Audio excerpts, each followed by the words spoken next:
poin yang akan saya jelaskan untuk beberapa menit ke depan. Berikut adalah poin-poin yang akan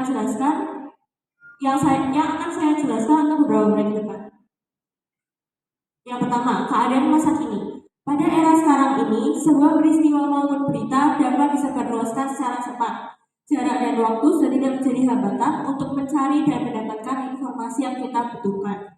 Semuanya kini telah beralih ke serba digital, menggantikan media cetak yang telah berjaya pada masanya. Lantas, apakah digitalisasi ini membawa kita ke kehidupan yang lebih baik atau kebalikannya? Dari perkembangan teknologi yang sangat pesat di zaman sekarang ini, diperlukan usaha untuk menyesuaikan perkembangan yang ada. Jika kita tidak berusaha mengikuti perkembangan yang ada, kita akan tertinggal dan kesulitan menghadapi kehidupan yang terus maju setiap saatnya. Oleh karena itu, digitalisasi dibutuhkan untuk membantu kegiatan kita di berbagai bidang. Sebelum beranjak ke poin selanjutnya, mari kita lihat beberapa pendapat masyarakat terhadap digitalisasi.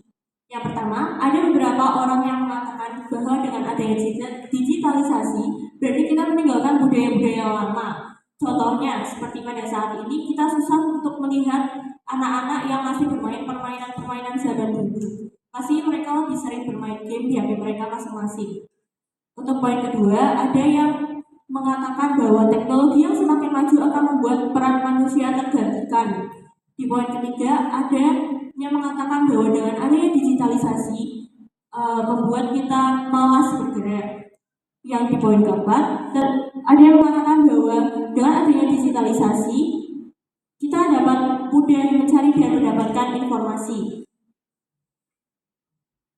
Dari tadi saya sudah menyebutkan terus digitalisasi itu sebenarnya apa sih digitalisasi itu? Digitalisasi merupakan peralihan media dari yang sebelumnya berbentuk cetak, audio maupun video menjadi bentuk digital. Berikut adalah dampak positif dari digitalisasi. Yang pertama, kemudahan akses informasi dan komunikasi. Akses informasi itu dapat kita lihat dari untuk mendapatkan suatu berita ataupun informasi yang kita inginkan, kita bisa mencarinya melalui HP kita masing-masing. Dan untuk komunikasi, sudah ada beberapa aplikasi-aplikasi yang memfasilitasi kita untuk berkomunikasi tidak hanya dengan orang dalam negeri tetapi juga sampai ke luar negeri. Yang kedua, membuat proses bisnis dan pekerjaan menjadi lebih efisien. Yang ketiga, mempermudah akses pendidikan. COVID-19 yang melanda kita pada mulai 2019 sampai 2021 kemarin membuat pembelajaran tidak bisa dilakukan secara offline dengan bertemu dan bertatap muka. Dengan adanya digitalisasi ini, kita bisa melakukan pembelajaran secara online yang membuat kita tetap bisa mendapat materi dan pembelajaran yang kita butuhkan.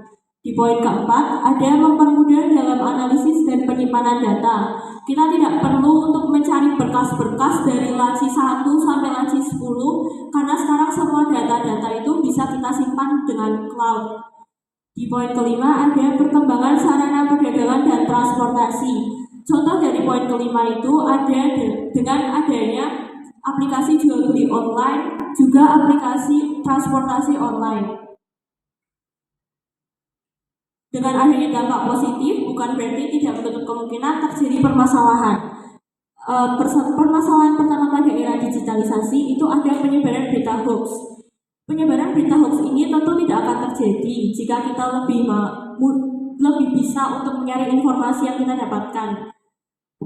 Di poin ketiga, ada kurang bijaksana dalam menggunakan media sosial. Terkadang kita itu kalau misal pakai media sosial terlalu oversharing, yang membuat data-data pribadi kita itu jadi digunakan untuk hal yang buruk oleh beberapa orang-orang yang tidak bertanggung jawab. Di poin